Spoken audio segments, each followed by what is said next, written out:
Farmers are looking to the sky. Unmanned aerial vehicles, or UAVs, more commonly called drones, are another step in agricultural technology. There are a lot of questions and much excitement. Right now, the sky's the limit. Initially, I'm hoping that whenever we have a sprinkler stop in the middle of the growing season, instead of having to wade out through the mud, carrying different tools and parts, we can fly the drone overhead, look and see if it's mechanical or if it might be electrical. That's just one of the possibilities drones bring to the farm. Farmers like Garrett are beginning to buy them, fly them, and discover how they can be useful. These farmers and ranchers are on the cutting edge, wading through the hype to see how UAVs can help right now.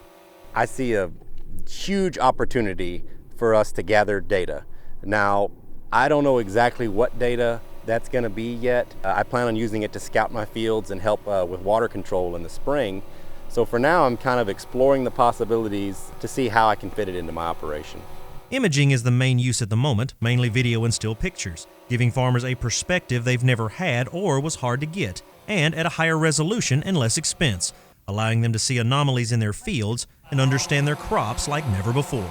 You might see at one location the field, the crop looks really good, and another location in the field the crop doesn't look so good.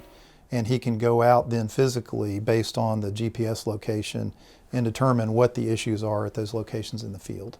Researchers like Dr. Thomason are pushing boundaries, seeing what the technology can do and what it may do in the future.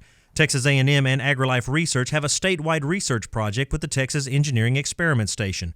Engineers and agriculturalists across the state working together to see how drones can benefit agriculture, both today and tomorrow. And ultimately, what we're trying to do is enable farmers to have the information to make excellent decisions, optimal decisions, if you will, about every acre or about every potentially even plant in the field.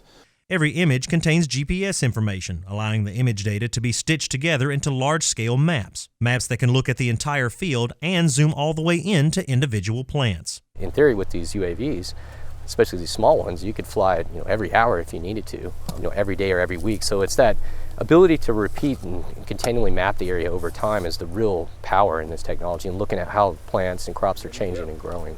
Dr. Sterick is using a fixed-wing drone. Other researchers and engineers are using rotary UAVs. Fixed wings can fly higher, making them better for covering large areas. Rotary drones are perfect for hovering over particular plants, giving more detailed data. We can do different things. We can actually measure the height of the plants and their growth rates. We can put cameras with different what's called multispectral sensors. So maybe they look in the visible where our eyes can see, but we can also look in the near infrared where my eyes or our eyes can't see that. And that gives us different information about the crops, particularly their health. Researchers are collecting tremendous amounts of data. One of the challenges right now is what to do with that data after it's captured, specifically how to process and package it so it's useful to the farmer. But the biggest hurdle for growers right now is the regulations. All drones must be registered with the FAA, and owners may only fly them for hobby or recreational use. The FAA is expected to release commercial use rules this summer. There are many visions about what the future holds. Researchers and farmers are just scratching the surface. To say drones will be revolutionary to agriculture is an understatement. The technology is here to stay and will take agriculture to new heights. For TFB News, Ed Wolf, Lockney.